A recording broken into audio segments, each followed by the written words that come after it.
करीब 300 से अधिक हमने यहाँ पर ये खंतियाँ, खाल बना चुके हैं। बाँज, काफल, बुराँस, अयार, मेहल के करीब 40,000 से अधिक पेड़ हमने पुनर्जीवित कर दिए हैं, जिनको हमने जंगल को आग से बचाया है। तो एक ये मैं तो कहता हूँ इस मॉडल को पूरे उत्तराखंड में लागू करना चाहिए, एएनआर विधि है ये। जो पानी धार से चला और इस नदी के मुहाने तक गया, उसमें लगने वाले समय को हम टाइम ऑफ कंसंट्रेशन कहते हैं। अगर वो 1 घंटे में वहां से धार से चल के नदी में जा रहा था, तो अब ये 15 दिन में निकलेगा नदी में जाकर के।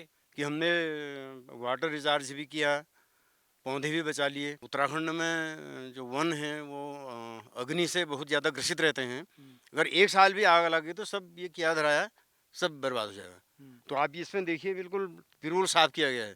एक ऐसे दौर में जब पानी का संकट पूरी दुनिया के सामने खड़ा है, उत्तराखंड के घोड़ाखाल में कुछ समाज सेवियों ने मिलकर एक जंगल को बचाने का प्रयास किया है। न सिर्फ जंगल बचाया है, पेड़ पौधे बचाए हैं, वहां खाल खंतियां बताई हैं, ताकि आने वाली पीढ़ी को पानी की दिक्कत ना हो। मैं जगदीश सिंह नेगी जी से आपको मिला रहा हूं। उनके साथ चौहान जी हैं, हमारे सुयाल जी हैं, कुछ आसपास के लोग हैं जो लगातार यहाँ पर काम करते हैं। आप सोचिए कि अगर आने वाली पीढ़ी को अगर हम कुछ देना चाहते हैं, तो हमें जंगल बचाने होंगे, हमें जल की एक एक बूंद को बचाना होगा, हमें धरती को बचाना होगा। इन सब के कार्य में जुटे हैं और जिस तरह से इस पूरे फॉरेस्ट को उन्होंने रिजुनेट किया है, ये अपने आप में एक प्रत्यक्ष उदाहरण है कि अगर हम इस तरह के मॉडल को उत्तराखंड में अपनाएं, तो ना सिर्फ पानी बचेगा, जगह हमारी नदियां भी रिचार्ज होंगी, हमारा जंगल भी बचेगा और हमारे जो पेड़ पौधे हैं उनमें भी नई जान आएगी। जगदीश भाई, सबसे पहले बहुत धन्यवाद। आप जो काम कर रहे हैं मुझे बड़ी खुशी है। तो कब से आपने शुरू किया और क्या मन में आया कि मुझे शिप्रा नदी को रिजुविनेट करना है? ये सर मैंने 2015 से शिप्रा नदी की बड़ी दुर्दशा देखी, इसमें कूड़ा कचरा देखा, तो हमने 2015 से इसमें एक स्थानीय लोगों को लेके हमने एक अभियान शुरू करा, इसमें सफाई अभियान। तो हमने कई 3 वर्षों से अधिक समय तक उसे प्रति रविवार चलाया, तो काफ़ी मात्रा में कूड़ा कचरा निकाला। करीब 100 ट्रक करीब करीब हमने कचरा निकाला, फिर लोगों को जागरूक किया नदी के आसपास के। तो उससे असर तो काफ़ी बड़ा, लोगों ने भी अपनी आदतें की बदली और फिर नगर पालिका द्वारा भी फिर मोहाली का कूड़ा हल्द्वानी जाने लग गया। तो नदी भी देखा जाए तो पहले इसके मुकाबले 70% साफ हो गई है।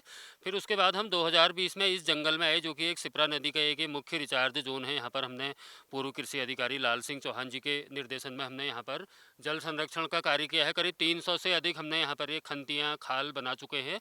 तो जिसका ये सुखद परिणाम ये रहा कि यहाँ पर दशकों पूर्व लोगों मतलब जिसने भी चाहे काटे, यहाँ पर हजारों बताइए बाँज, काफल, बुराँस, अयार, मेहल के करीब 40,000 से अधिक पेड़ हमने पुनर्जीवित कर दिए हैं, जिनको हमने जंगल को आग से बचाया है। तो एक ये मैं तो कहता हूँ इस मॉडल को पूरे उत्तराखंड में लागू करना चाहिए, एएनआर विधि है ये। चलिए, तो इसका बड़ा अच्छा परिणाम है। बहुत सुंदर। चौहान साहब, बहुत धन्यवाद, क्योंकि रिटायरमेंट के बाद लोग आराम से जीवन जीना चाहते हैं, लेकिन आप प्रकृति के लिए काम कर रहे हैं, इसके लिए आप साधुवाद के पात्र हैं। आपने एक तरीका बताया, बड़ा साइंटिफिक तरीका बताया, जरा बताइए क्या है ये तरीका? सबसे पहले आपका बहुत बहुत धन्यवाद भट्ट जी। और मेरा एक ध्येय मंत्र है कि मैं जो आज पेंशन ले रहा हूं, मैं उसके साथ भी न्याय करूं। मैं ये मेरा मानना है कि मैं नहीं चाहता हूँ कि गवर्नमेंट की पेंशन मुझे फ्री में मिले। मैं आज भी उसको उस रूप में मैं मानता हूँ कि मैं ये काम करने के बाद मुझे पेंशन मिल रही है। उस आधार पे जब मैं 2016 में रिटायर हुआ, तो मुझे जगदीश नेगी जी की एक ख्याति प्राप्त सुनने में आई मेरे कानों में कि यहाँ कोई एक व्यक्ति है जो शिप्रा नदी को साफ सफाई में अपना तन मन धन लगा करके जुटा हुआ है। तो मैंने इनसे संपर्क किया और मैंने इनको ये सलाह दी कि देखिए भाई, हम इस साफ सफाई करने से इस नदी के जल के स्तर को नहीं बढ़ा सकते हैं और हमें दिन प्रतिदिन ज़्यादा जल की मात्रा की आवश्यकता पड़ेगी, क्योंकि हमारे भवाली के इर्द गिर्द जनसंख्या का जो दबाव है वो काफ़ी बढ़ गया है।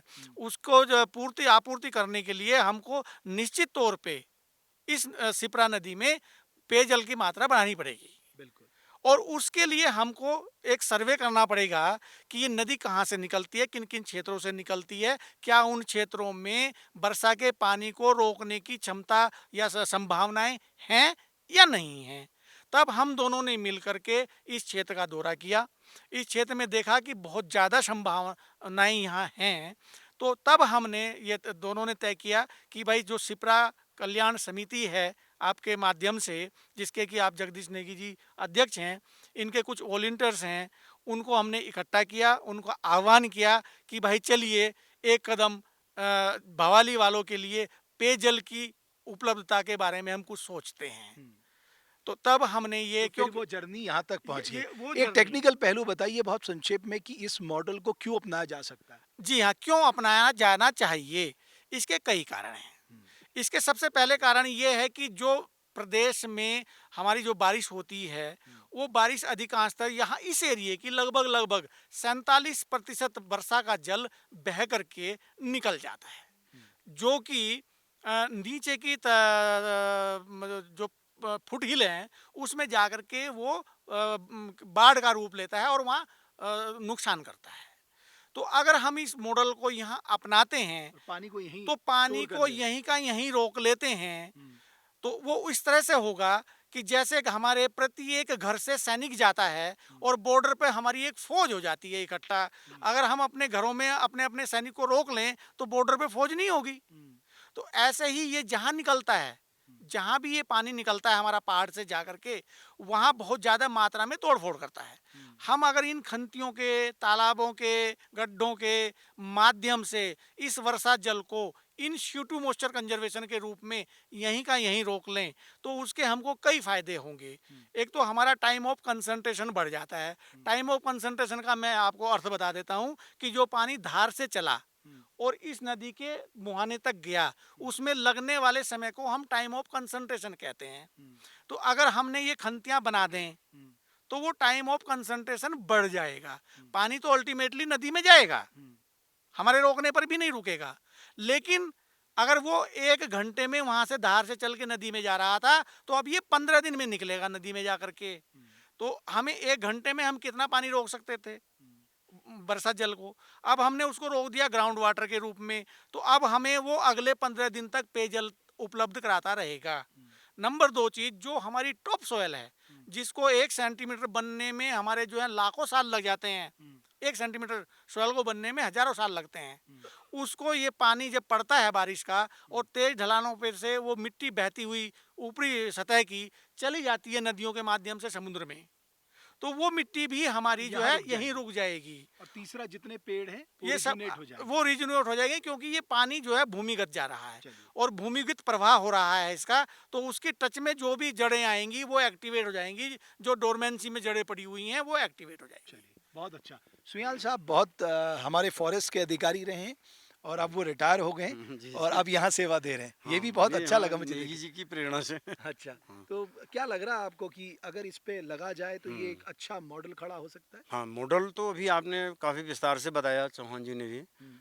मेरे विचार से तो इसमें के 3 पहलू हैं। सबसे महत्वपूर्ण पहलू है कि हमने वाटर रिचार्ज भी किया, पौधे भी बचा लिए। लेकिन अगर जैसा कि उत्तराखंड में जो वन हैं वो अग्नि से बहुत ज़्यादा ग्रसित रहते हैं। अगर 1 साल भी आग लगी तो सब ये किया धराया सब बर्बाद हो जाएगा। तो आप इसमें देखिए बिल्कुल बिल्कुल साफ किया गया है, इसलिए इस स्थिति को पहुँचे हैं। तो दूसरा पहलू है ये वाटर रिचार्जिंग का, और तीसरा पहलू है जन जागरूकता।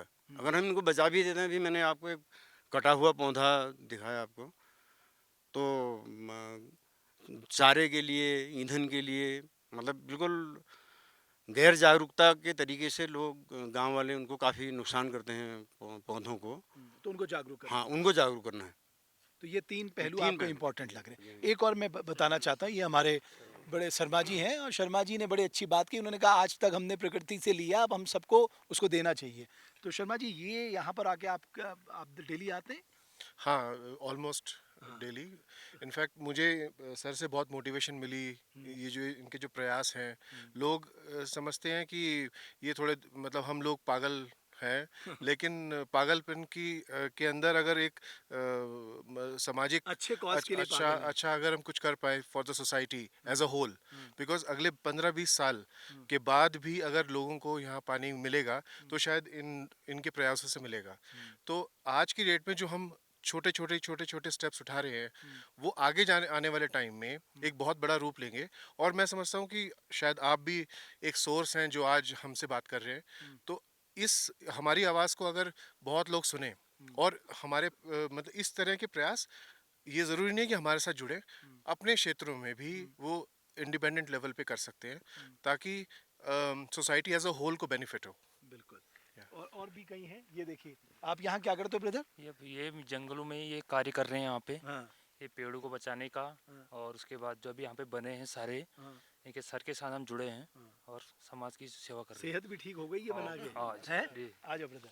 आपका क्या नाम है? भास्कर जोशी सर। हाँ, मैं भास्कर बताओ। मैं तो सर के साथ 3-4 साल से जुड़ा हूँ। हाँ। सर के साथ काम करने में अच्छा लगता है। लोग हाँ। कहते हैं कि ये सिप्रा से पैसा आता है, खाते हैं, हाँ। इनको पागल हगल समझते हैं। हाँ। कहते हैं कि ये तो पैसा खा रहे हैं, ऊपर से पैसा आ रहा करके। हाँ, हाँ। सर का ऐसा कोई वो नहीं है। हाँ, वो नहीं तो वो तो जगदीश भाई तो बहुत अच्छे व्यक्ति हैं। हाँ, बहुत अच्छे हैं। लेकिन आपने समाज में एक अच्छा मॉडल दिया। हाँ। मैं कहूँगा समाज में आज हम सबको अपने अपने हिस्से का काम करना है।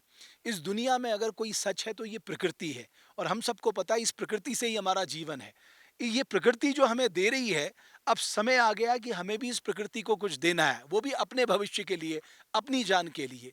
तो मुझे लगता है ये बहुत ही शानदार काम यहाँ पर शिप्रा समिति ने किया है, और इस तरह के मॉडल प्रदेश के और इलाकों में भी रेप्लिकेट हों, कुछ और लोग भी निकल कर आएँ। अगर पानी नहीं बचेगा, जंगल नहीं बचेगा, मिट्टी नहीं बचेगी, पेड़ पौधे नहीं बचेंगे, तो मनुष्य का जीवन भी नहीं बचेगा। इसलिए अपने जीवन को बचाने के लिए कार्य करना बहुत ज़रूरी है, और बहुत शानदार पहल शिप्रा समिति ने की है, इसके लिए बहुत साधुवाद के पात्र हैं। और मैं चाहता हूँ आप लोगों तक जब ये संदेश पहुँचे, प्रकृति के प्रति हमारी क्या जिम्मेदारी है, इसका मन में चिंतन करने का वक्त आ गया है, और प्रकृति को भी देने का समय आ गया है। बहुत बहुत धन्यवाद आपका।